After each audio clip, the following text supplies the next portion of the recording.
नमस्कार दोस्तों, आज हम राजस्थान इतिहास के एक बहुत ही महत्वपूर्ण टॉपिक महाराणा प्रताप के बारे में डिस्कस करेंगे। देखिए दोस्तों, ये जो महाराणा प्रताप का टॉपिक है ये राजस्थान के इतिहास में और माध्यमिक शिक्षा बोर्ड की कक्षा 10 के विद्यार्थियों और कक्षा 12 के विद्यार्थियों के लिए भी उतना ही महत्वपूर्ण है। दोस्तों, इससे पहले कि मैं अपना ये लेक्चर शुरू करूं तो आप हमारे इस YouTube चैनल को सब्सक्राइब करना न भूलें। अब हम महाराणा प्रताप के टॉपिक को स्टार्ट करते हैं। देखिए दोस्तों, महाराणा प्रताप का जो शासन काल है वो सन 1572 से लेकर के 1597 ईस्वी तक है। इस शासन काल की समयावधि में महाराणा प्रताप ने एक बहुत ही भारतीय इतिहास का बहुत महत्वपूर्ण युद्ध, जो कि इतिहास में प्रसिद्ध है, हल्दी घाटी का युद्ध भी 1576 ईस्वी में महाराणा प्रताप ने लड़ा था। अब हम महाराणा प्रताप के जन्म के बारे में विचार करते हैं कि महाराणा प्रताप का जो जन्म है वो 1597 विक्रम संवत को ज्येष्ठ शुक्ल तृतीया यानी रविवार के दिन हुआ। और यदि हम ईस्वी सन की बात करें तो 9 मई 1540 को कुंभलगढ़ दुर्ग के कटारगढ़ जो किला है उसी में एक छोटा सा महल है, बादल महल, वहां महाराणा प्रताप का जन्म हुआ। महाराणा प्रताप के पिता की बात करें तो महाराणा उदय सिंह इनके पिताजी थे। मां इनकी जयवंता बाई थी, जो कि पाली नरेश अखेराज शोनगराज चौहान की पुत्री थी। महाराणा प्रताप का विवाह अजबदे पंवार के साथ होता है, जिससे महाराणा प्रताप को महाराणा अमर सिंह नाम के पुत्र की प्राप्ति होती है। महाराणा प्रताप का जो राज्याभिषेक है वो 32 वर्ष की उम्र में हुआ था। देखिए दोस्तों, ये जो 32 वर्ष का जब इनका राज्याभिषेक हुआ तो ये जो ईयर है महाराणा प्रताप का, ये बहुत इंपॉर्टेंट है, क्योंकि आरपीएससी के एग्जाम में भी कई बार इससे क्वेश्चन पूछे हैं कि महाराणा प्रताप का राज्याभिषेक हुआ था वो कितने साल की उम्र में हुआ था। तो आपको याद रखना है 32 वर्ष की उम्र थी उस समय। तो जब महाराणा प्रताप की 32 वर्ष की उम्र थी तो उनके पिता उदय सिंह जी, जो कि होली के दिन 28 फरवरी सन 1572 को गोगुंदा में उनकी मृत्यु हो जाती है। तो महाराणा उदय सिंह ने जो है अपना जो उत्तराधिकारी है वो महाराणा प्रताप के ही भाई जगमाल को नियुक्त किया था। देखिए, उदय सिंह जी का जो दाह संस्कार होता है वो गोगुंदा में ही होता है। यहाँ स्थित महादेव बावड़ी पर 28 फरवरी सन 1572 ईस्वी को, यानी उदय सिंह जी के मृत्यु के समय ही मेवाड़ के सामंतों और प्रजा ने प्रताप का महाराणा के रूप में राज्य तिलक किया। इसके साथ ही दोस्तों, महाराणा उदय सिंह द्वारा जगमाल को जो उत्तराधिकार घोषित किया गया था उसको मेवाड़ के वरिष्ठ सामंतों ने अपदस्थ कर दिया। इसके साथ अपन को एक और बात याद रखनी है कि अकबर ने एक दरबार लगाया था, नागौर दरबार, जो कि सन 1570 ईस्वी में लगाया गया था अकबर महान के द्वारा। देखिए दोस्तों, जब अकबर ने नागौर दरबार लगाया था तो इस दरबार में राजपूताना की अधिकांश रियासतों ने अकबर की अधीनता स्वीकार कर ली थी, लेकिन जो राजा या जो शासक जिसने अकबर की अधीनता स्वीकार नहीं की वो एक तो मारवाड़ के राव चंद्रसेन थे और दूसरे मेवाड़ के महाराणा प्रताप थे। तो हम अध्ययन करते हैं कि मेवाड़ के अलावा अधिकतर राजपूतों ने अकबर की अधीनता स्वीकार कर ली और इस समय मेवाड़ के राणा कौन थे? महाराणा प्रताप। तो अकबर ने प्रताप को अधीनता स्वीकार करवाने के लिए 4 शिष्टमंडल भेजे हैं। कितने शिष्टमंडल भेजे हैं? 4। अब दोस्तों, इन 4 शिष्टमंडलों का क्रम भी आरपीएससी के कई एग्जामों में पूछा गया है। तो देखिए, अकबर ने जो 4 शिष्टमंडल भेजे हैं इनका क्या क्रम था। अकबर ने सबसे पहले जलाल खां कोरची को नवंबर सन 1572 ईस्वी में महाराणा प्रताप के पास अधीनता स्वीकार करवाने के लिए भेजा। फिर अकबर ने मानसिंह के नेतृत्व में एक शिष्टमंडल भेजा, जो कि जून 1573 में महाराणा प्रताप के पास पहुंचा, लेकिन महाराणा प्रताप ने अकबर की अधीनता स्वीकार नहीं की। इसके साथ ही फिर अकबर ने भगवान दास को भेजा, जो कि अक्टूबर 1573 ईस्वी में महाराणा प्रताप के दरबार पहुंचा था। इसके बाद टोडरमल को भेजा दिसंबर सन 1573 ईस्वी में। लेकिन ये चारों शिष्टमंडल प्रताप को समझाने में असफल रहे। तब अकबर ने प्रताप को युद्ध में बंदी बनाने की योजना बनाई। बंदी बनाने की ये जो योजना थी वो अजमेर स्थित किले में बनाई गई। अकबर ने ये जो अजमेर का जो किला है वो अकबर के द्वारा ही बनाया गया था, जिसे वर्तमान में मैगजीन दुर्ग के नाम से भी जाना जाता है। आज यहाँ पे वर्तमान में संग्रहालय स्थापित है। अकबर ने मानसिंह को इस युद्ध का मुख्य सेनापति और आसफ खां को उसका सहयोगी नियुक्त किया।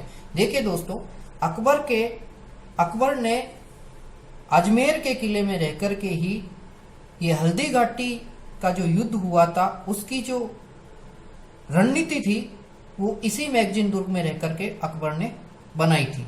तो महाराणा प्रताप के विरुद्ध युद्ध के लिए मुख्य सेनापति मानसिंह को, आमेर के शासक मानसिंह को नियुक्त किया गया। ये पहला अवसर था जब किसी भारतीय राजा को या जब किसी राजपूत राजा को इतनी बड़ी मुगल सेना का मुख्य सेनापति नियुक्त किया गया। तो अकबर की तरफ से हल्दी घाटी के युद्ध के मैदान में आमेर का राजा मानसिंह और आशफ खां मुख्य सेनापति थे। मानसिंह है जो 3 अप्रैल 1576 ईस्वी को शाही सेना लेकर के अजमेर से रवाना हुआ।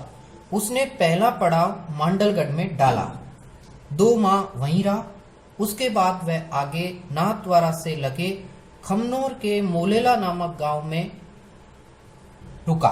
देखिए दोस्तों, ये जो खमनोर है और एक मोलेला जो गांव आया है, तो ये जो मोलेला गांव है ये हमारे राजस्थान के इतिहास में जो मोलेला गांव है वो टेराकोटा से बनी वस्तुओं के लिए यानी पक्की मिट्टी से बने बर्तनों के लिए बहुत ही प्रसिद्ध है। ये जो मोलेला गांव है ये वर्तमान राजसमंद जिले में स्थित है। इसके साथ यहाँ पे कई सारे नाम आ रहे हैं जगहों के, जैसे मांडलगढ़ आ गया, खमनोर आ गया, मोलेला आ गया। तो आपको इन स्थानों के नाम भी याद रखने हैं, क्योंकि आगे कई तरह के आरपीएससी द्वारा क्वेश्चन पूछे जाते हैं कि हल्दी घाटी के युद्ध को खमनोर का युद्ध किसने कहा है।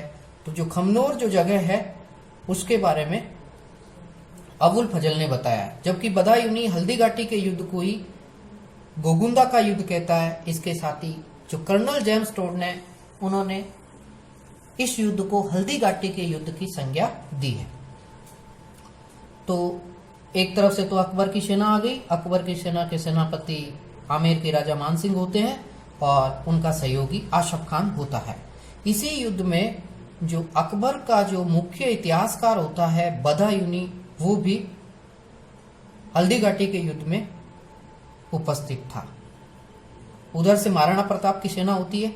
महाराणा प्रताप ने गोगुंदा और खमनोर की पहाड़ियों के बीच स्थित हल्दी घाटी नामक तंग घाटी में अपना पड़ाव डाला। यानी महाराणा प्रताप ने अपनी सेना का पड़ाव कहां डाला? हल्दी घाटी में। ये हल्दी की जो घाटी है ये इतनी सक्रिय है कि कहते हैं इसमें एक बार में केवल एक आदमी ही प्रवेश कर सकता था। आखिर महाराणा प्रताप ने इस हल्दी घाटी को क्यों चुना? क्योंकि महाराणा प्रताप और उसके जो सैनिक थे वो इन पहाड़ियों के स्थान से या इन घाटियों के स्थानों से अच्छे से परिचित थे और अकबर की शाही सेना को वो अच्छे से मात दे सकते थे, इसीलिए उन्होंने हल्दी घाटी को चुना। आगे बढ़ते हैं। इसलिए सेना की कमी होते हुए भी महाराणा प्रताप के लिए मोर्चाबंदी हेतु यह स्थान सर्वोत्तम था। कौन सा स्थान? हल्दी घाटी का, जहां प्रताप के पहाड़ों से परिचित सैनिक आसानी से छिपकर आक्रमण कर सकते थे। वहीं मुगल सैनिक भटक कर मेवाड़ के सैनिकों से टकरा करके या भूखे मर करके जीवन गंवा सकते थे। लास्ट में युद्ध होता है। दोनों सेनाएं 18 जून 1576 को प्रातःकाल युद्ध भेरी के साथ आमने सामने होती है। राजपूतों ने मुगलों पर पहला बार इतना आक्रामक किया कि मुगल सैनिक जान बचाकर चारों ओर भागने लगे। इसी सिलसिले में एक जो मुस्लिम इतिहासकार है बदायूनी, उसका एक प्रसिद्ध कथन है कि बदायूनी जब इस युद्ध में राजपूतों की तरफ से भयानक आक्रमण हुआ तो बदायूनी यह कहने में अपने जो साथ के सेनापति थे आशफ खान, उनसे कहता है कि मुझे तो ये पता नहीं चल रहा कि कौन से राजपूत सैनिक हमारी सेना, शाही सेना की तरफ से है और कौन महाराणा प्रताप की तरफ से है।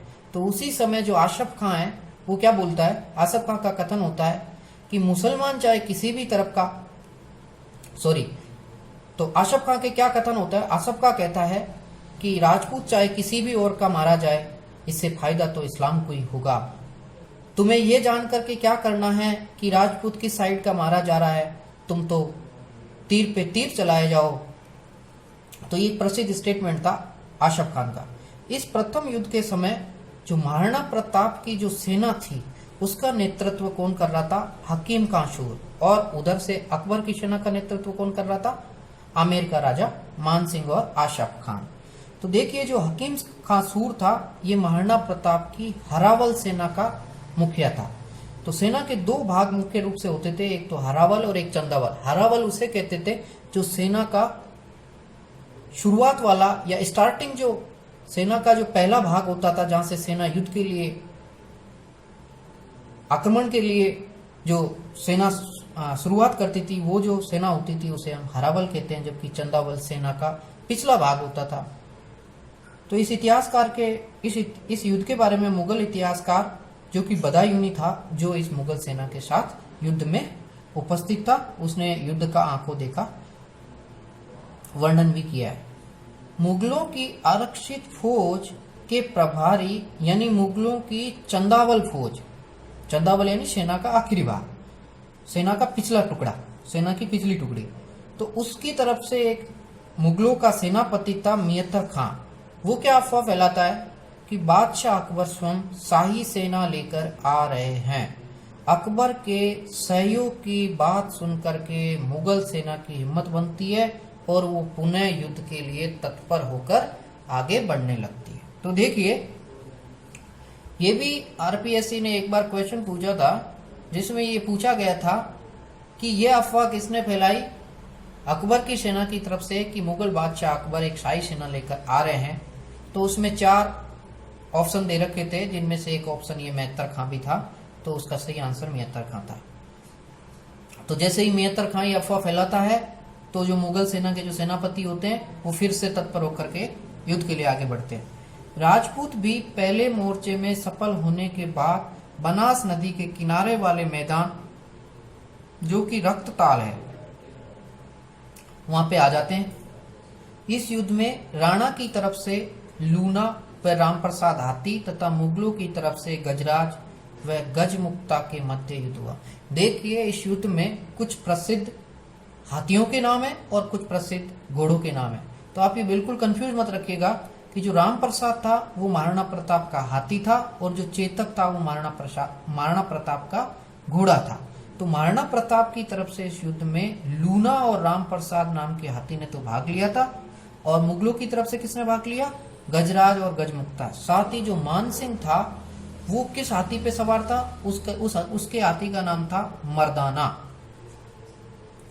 तो होता क्या है, राम प्रसाद हाथी के महावत के मारे जाने के कारण राम प्रसाद हाथी मुगलों के हाथ लग गया।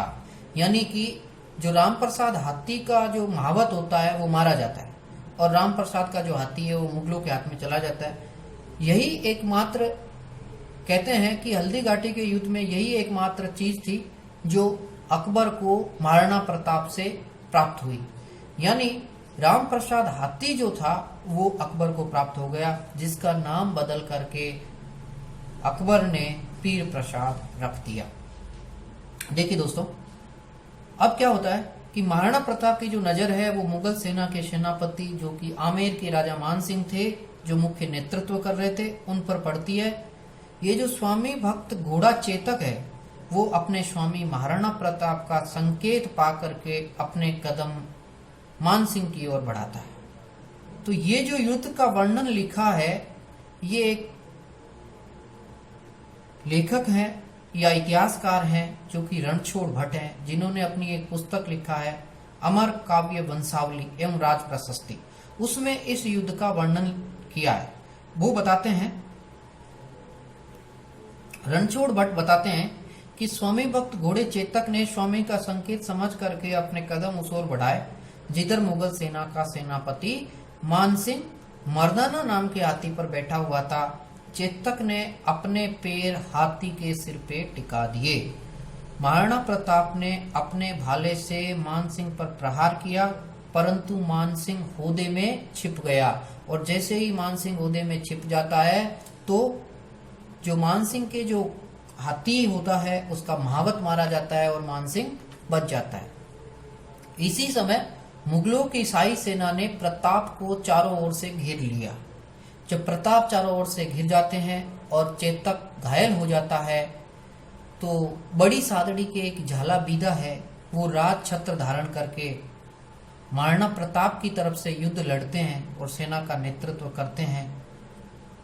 झाला बीदा हल्दी घाटी के इस मैदान में प्रहारों का भरपूर सामना करते हुए युद्ध लड़ते हैं और वे गति को प्राप्त हो जाते हैं।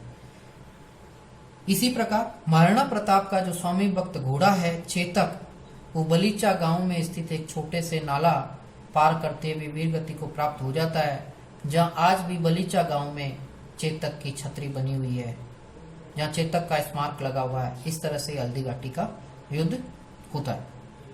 तो अब आगे आने वाले वीडियो में हम इस महाराणा प्रताप और हल्दी घाटी के युद्ध से संबंधित बचे हुए पोर्शन को और उसके साथ ही विभिन्न एग्जाम में जो क्वेश्चन पूछे गए हैं उनको पढ़ेंगे, उनका अध्ययन करेंगे, उनको चर्चा करेंगे। तो नमस्कार दोस्तों, जय हिंद, जय भारत।